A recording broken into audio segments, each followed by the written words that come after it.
Hello and welcome to Rolling with Reviews. I'm Will, and with me as always is the person who has a nice place in Ding Dong Dale, Sarah. And today we're doing a review of Ni no Kuni II, the board game.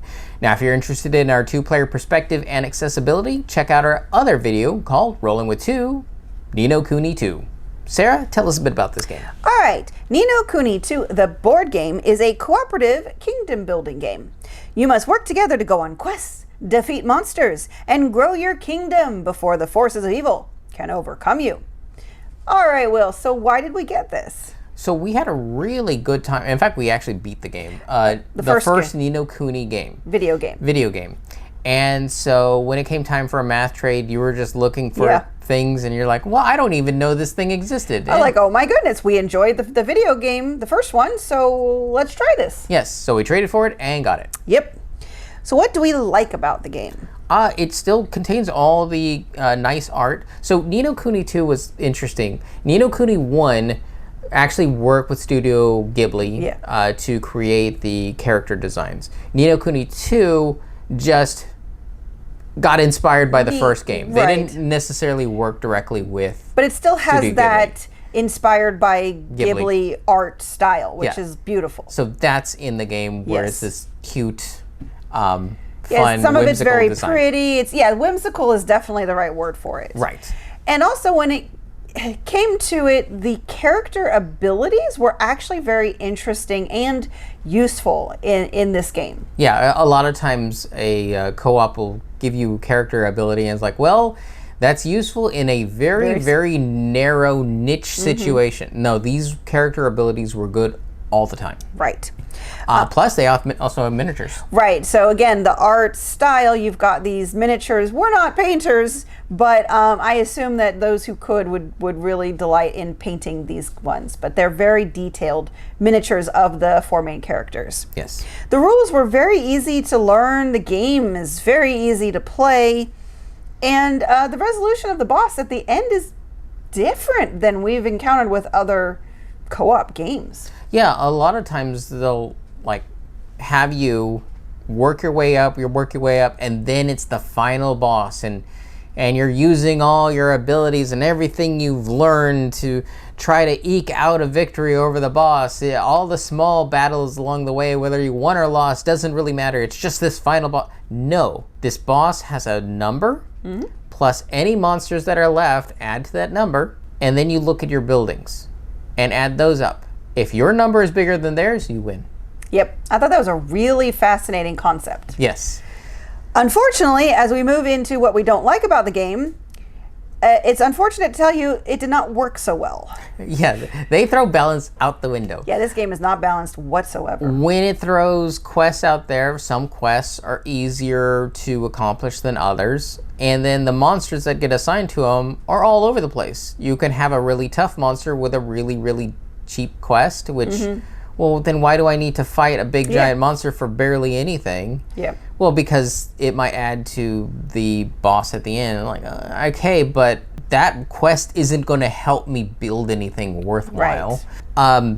So all that's random. Plus, you throw the boss abilities in there that just add extra bits of chaos. Bosses were just simply terrible. I mean, that was they were mean.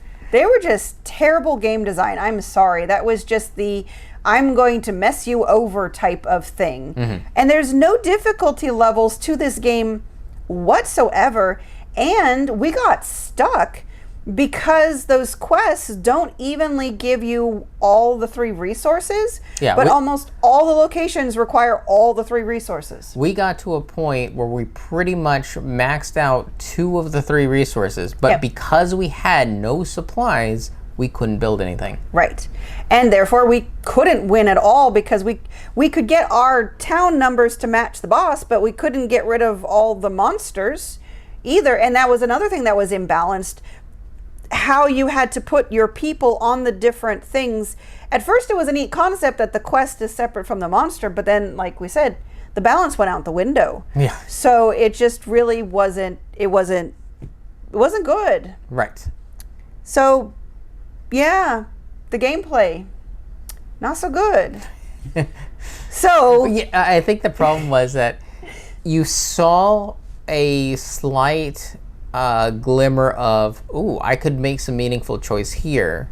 But due to the randomness being so prevalent and so extreme, that little glimmer of good choices and good thought goes right out the window. Right.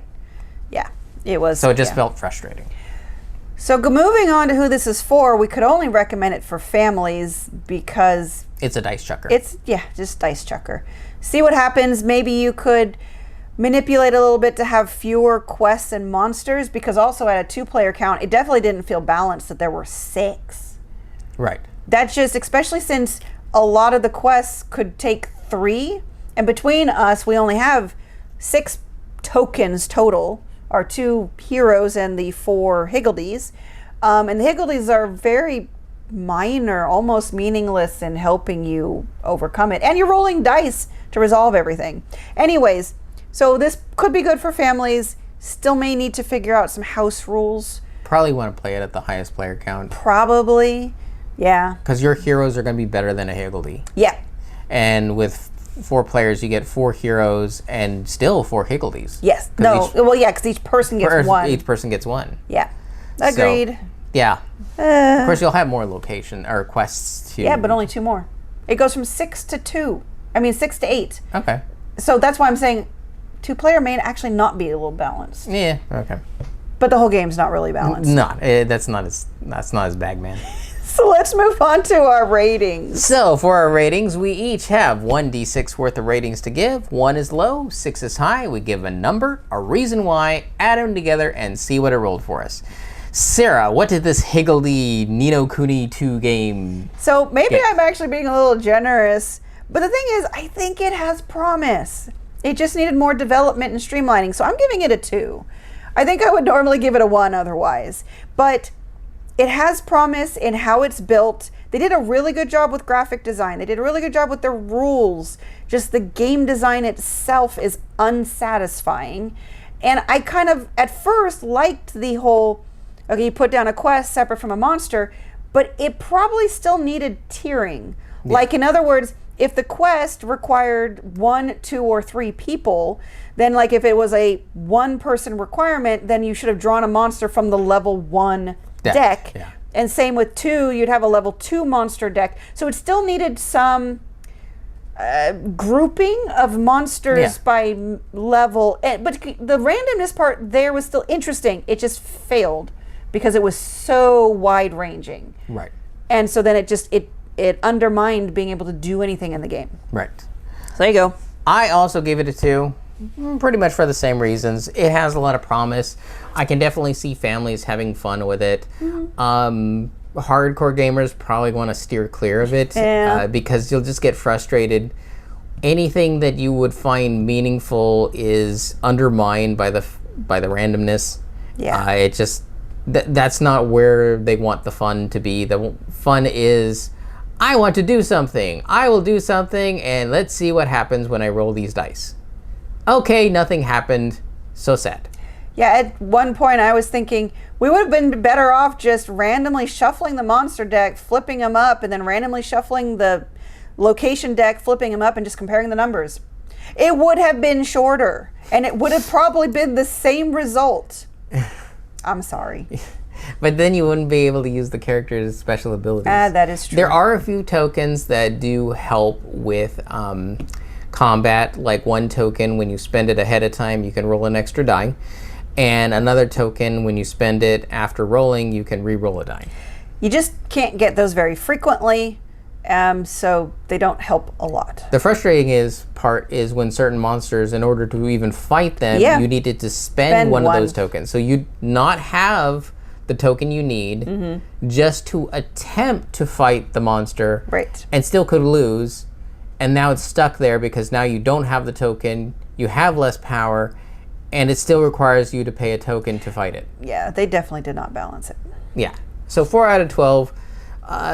Just don't go out of your way to get it, but if you could get it for cheap and you have a family setting, this is easy to learn. And if you really like Ni no Kuni II, just play Ni no Kuni II again, the video game. Just replay it. This allows you to play with others. And this is Find another game to play. Okay. Wow. 4 out of 12. 4 out of 12. That's what we're giving it. There you go. All right, Sarah. Yes. Now that we've said all that, do you even want to play Ni no Kuni, the video game? I do, because I really still loved the first video game. It was really enjoyable, and I'd like to see what they continue to do with the world. I would assume it's still the same world. I think there's Ding Dong Dale. Yeah, well, I think there's armies involved. Yeah. And those are just as random as this game, so that's probably where they got inspiration from. Yeah, it's possible. I think I'm interested enough to look at a review or two. All right, then. We will check that out. And we've been Rolling with Reviews. If you have any questions, comments, or concerns, you can reach out to us on the various social media platforms at Rolling with Two, that's TWO. We're on Blue Sky, Facebook, Twitter, and Instagram. For Discord, we have a channel on Tabletop Express. Check the show notes for the invite link. If you have time, check out the other content Nanaman has found for you, because remember, he's rolling with you.